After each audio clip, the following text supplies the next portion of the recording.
নাইজেরিয়ার উত্তরাঞ্চলীয় কানো রাজ্যে সম্প্রতি এক অভূতপূর্ব ও উৎসবমুখর পরিবেশে ১৫০০ সুবিধাবঞ্চিত ও নিম্ন আয়ের মুসলিম যুগলের গণবিবাহ সম্পন্ন হয়েছে।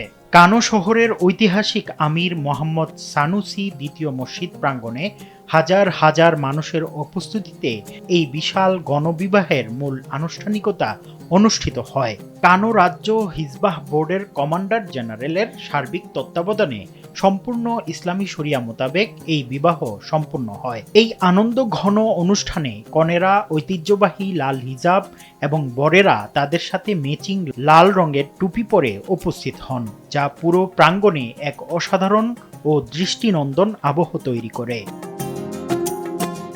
কানো রাজ্যের গভর্নর আব্বাহ কবির ইউসুফ তার নির্বাচনী প্রতিশ্রুতি রক্ষার্থে আউরেন গাতা প্রকল্পের অধীনে এই গণবিবাহের আয়োজন করেন। বর্তমানে নাইজেরিয়ায় নিত্য প্রয়োজনীয় জিনিসের দাম বৃদ্ধি ও তীব্র অর্থনৈতিক মূল্যস্ফীতির কারণে সাধারণ মানুষের পক্ষে বিয়ের আকাশচুম্বী খরচ বহন করা কঠিন হয়ে দাঁড়িয়েছে।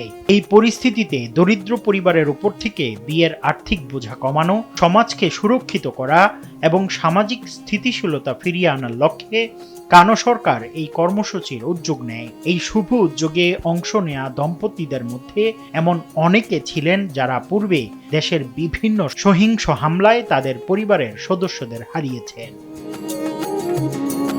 এই মহতী উদ্যোগ সফলভাবে বাস্তবায়ন করতে কানো রাজ্য সরকার বাংলাদেশি টাকায় প্রায় ১৩.৫ কোটি টাকার মতো ব্যয় করে। বিয়ে সম্পন্ন করার পাশাপাশি নবদম্পতিরা যাতে অর্থনৈতিকভাবে স্বাবলম্বী হতে পারেন তার জন্য কানো সরকার প্রতিটি যুগলকে আর্থিক ও সামগ্রিক সহায়তা প্রদান করেছে।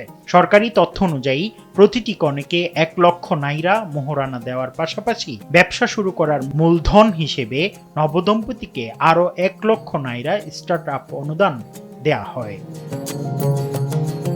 এছাড়াও প্রতিটি দম্পতিকে কানো সরকারের পক্ষ থেকে খাট, ম্যাট্রেস, বিছানাপত্র, বালিশ এবং নতুন সংসার সাজানোর প্রয়োজনীয় আসবাবপত্র সরবরাহ করা হয়। সংসার শুরুর প্রথম দিকের দিনগুলোতে যাতে তাদের কোনো কষ্ট না হয় সেই জন্য উপহার হিসেবে প্রয়োজনীয় খাদ্য সামগ্রী এবং নিত্য প্রয়োজনীয় পণ্য বিতরণ করা হয়।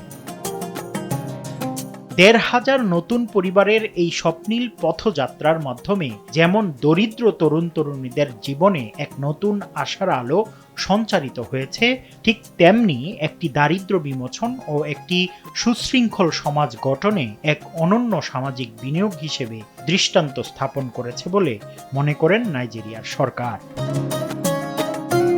মুফতি আব্দুল্লাহ তামিম, সময় সংবাদ।